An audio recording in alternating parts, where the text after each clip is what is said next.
ইমাম ইবনে জাওজি রাহমাতুল্লাহ আলাইহি বলেছেন যে আল্লাহ রাব্বুল আলামিন আমাদের সময়গুলোকে একদম একটা বোর্ড আকারে দেখাবে, যে এভাবে করে যেভাবে রুটিন থাকে আমাদের স্যাটারডে সানডে মানডে, তাই না, ক্যালেন্ডার থাকে, এবং এখানে ইচ আওয়ার ইচ টাইমকে দেখাবে। একজন লোক দেখবে আল্লাহ তার এতগুলো টাইম সব বেকার নষ্ট করেছে, আর ওই সময় একবার সুবহানাল্লাহ পড়লে তো তার কত লাভ হতো, এটি কোরআন তেলাওয়াত করলে কত লাভ হতো, এটা একটা নতুন একটা উন্নতি করতে পারতেন, নতুন একটা দোয়া মুখস্থ করতে পারতেন। এগুলো সব খেয়ে ফেলেছে এই সোশ্যাল মিডিয়া। এই ডিভাইসটা এত জঘন্য হয়ে গেছে, অথচ এত প্রয়োজনীয় জিনিস।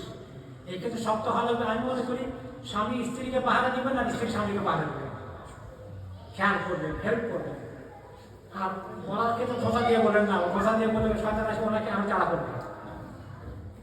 আমি একটু সুন্দর করে বলতে হবে আর কি, রাগ উঠে যায় কেন সুন্দর করে বলবেন, রাগ উঠে গেলে রাগ কমাবেন।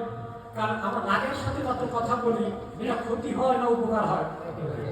আমার বাচ্চাকে যখন ধমকতে রাগ দিয়ে এই করে বলিস কেন, তখন সে পজিটিভলি নেবে। আপনার আমার ব্যাপারে একটা মনের ভিতরে প্রচন্ড ঘৃণা তৈরি হয়ে গেছে তৎক্ষণিক। তো স্বামী স্ত্রীর মধ্যেও তাই। আমার মনে হয় যে আমরা অনেক সময়, আমি নিজেও অনেক সময় ক্রাইটেরিয়াতে ফেল করে ফেলি, পরেটা আরে আমি তো সুন্দর করে বলতে পারি না, বাচ্চাদেরকেও সুন্দর করে বলতে পারি না, একটু রাগ হয়ে গেছিলাম। আর শয়তান তো চায় সুন্দর জিনিসটাকে নষ্ট করতে।